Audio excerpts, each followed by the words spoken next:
पण रात्री शरीराची पचनशक्ती कमी असते की शरीरात टॉक्झिन्स जमा होतात, सूज वाढते, गॅस, ॲसिडिटी होते. या काळजीत दिवसाची सुरुवात. कॉन्स्टिपेशनचा त्रास आहे त्यांच्यासाठी सुपर उपयोगी.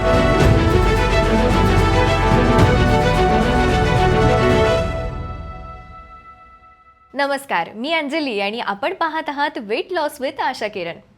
आज मी एक असा मुद्दा घेऊन आली आहे ना, ज्याबद्दल आपण कमी बोलतो, पण ज्यामुळे वेट लॉसचा प्रवास अर्ध्यातच अडकतो. आपण कितीही डाएट करा, कितीही चालणं, जिम करा, पण जर पोट रोज साफ होत नसेल ना, तर वजन कमी होणं खरंच कठीण आहे. म्हणूनच आजचं आपलं हे बोलणं specially weight loss with Asha Kiran चॅनलसाठी. कारण तुम्ही इथे हेल्दी सवयी शिकायला येता आणि हा विषय त्यातला एकदम बेसिक पण महत्त्वाचा आहे. आपल्यापैकी खूप जणांचं सकाळचं काम म्हणजे पोट साफ होणार की नाही या काळजीत दिवसाची सुरुवात. आणि पोट साफ नसलं की शरीरात टॉक्झिन्स जमा होतात, सूज वाढते, गॅस, ॲसिडिटी होते आणि मग फॅट बर्निंगची प्रोसेस धीमी पडते. म्हणूनच आज मी तुम्हाला घरातले अगदी सोपे आणि एकदम नेमके उपयोगी असे 8 उपाय सांगणार आहे. सगळ्यात पहिला उपाय म्हणजे सकाळी उठल्या उठल्या कोमट पाणी. खूप लोक थंड पाणी पितात, पण कोमट पाणी आतून आतड्यांना रिलॅक्स करतं आणि नैसर्गिकरित्या बाउल मूव्हमेंट सुरू होते. जर कोणी जास्तच त्रासात असेल ना, तर याच पाण्यात 1 चमचा भिजवलेले मनुक्याचं पाणी घ्या. ते अतिशय जेंटल पण काम करणारा उपाय आहे. दुसरा उपाय म्हणजे फायबरचं प्रमाण वाढवा. पण अचानक नाही. आपला रोजचा आहार इतका पॉलिश, रिफाईंड असतो की त्यात खरं फायबर उरतच नाही. म्हणून रोजच्या जेवणात भात, चपाती चालू असू द्या, पण त्यासोबतच कच्च्या सलाडची सुद्धा वाटी घ्या. काकडी, गाजर, टोमॅटो, साध्या भाज्या, बस. फायबर वाढलं की तुम्हाला नैसर्गिकरित्या पोट मोकळं होऊ लागतं आणि वजनही कमी होतं. तिसरा उपाय म्हणजे भिजवलेले अंजीर किंवा मग भिजवलेल्या काळ्या मनुका. 2 अंजीर किंवा 7-8 मनुका अर्धा तास पाण्यात भिजवा आणि सकाळी त्या खा. हे आतड्यांना लुब्रिकेशन देतं, म्हणजे रस्ताच मोकळा करून देतं. शिवाय यातलं नैसर्गिक साखर शरीरावर ओझं टाकत नाही. चौथा उपाय आहे तूप. हो, तूप. वजन वाढतं असं बऱ्याच लोकांना वाटतं, पण तुपातले गुड फॅट्स शरीराचं पचन सुधारतात आणि पोट साफ होण्याला मदत करतात. गरम भातावर अर्धा चमचा तूप इतकंसं पुरेसं आहे. हा उपाय विशेषतः ज्यांना हार्ट स्टूल्स किंवा मग कॉन्स्टिपेशनचा त्रास आहे त्यांच्यासाठी सुपर उपयोगी. पाचवा उपाय आहे रात्री हलकं आणि लवकर जेवण.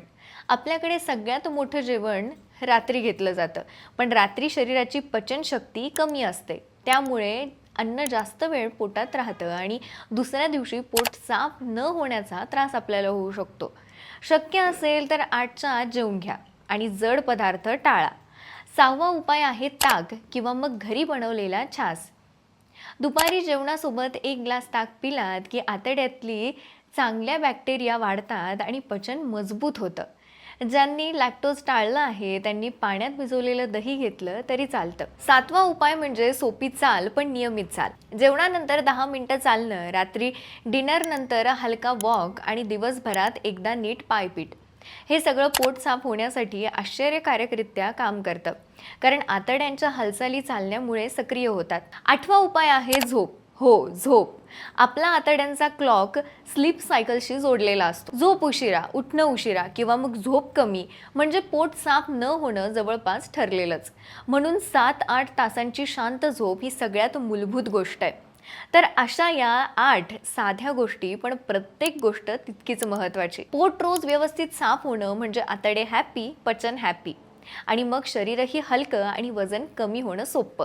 त्यामुळे तुम्ही कितीही डाएट, डिटॉक्स किंवा मग वर्कआउट करा, पण या बेसिक पोटाच्या सवयी सुधारल्या की वेट लॉसचा वेग आपोआप वाढतो.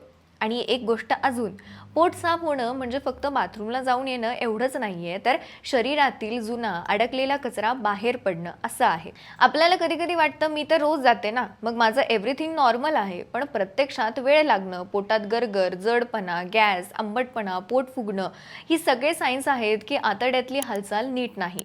यालाच स्लुगिश बॉल असं म्हणतात. अशा वेळी ना शरीर फॅट बर्न करतच नाही, कारण आतली साफसफाई झालेली नसते. त्यामुळे रोज 5 मिनिट पोटावर हलका मसाज, गरम पाणी आणि सकाळी 2 ग्लास पाणी या छोट्या गोष्टींचा परिणाम खूप मोठा असतो. शरीर हलकं वाटतं, ऊर्जा वाढते आणि चिडचिड सुद्धा कमी होते. या गोष्टी वेट लॉसच्या बेसला मजबूत करतात. आजचं आपलं हे बोलणं इथेच संपवते. पण अशा सोप्या, घरच्या आणि नैसर्गिक हेल्थ टिप्ससाठी आपण पुन्हा भेटणारच आहोत. तोपर्यंत स्वतःची काळजी घ्या आणि हेल्दी राहा.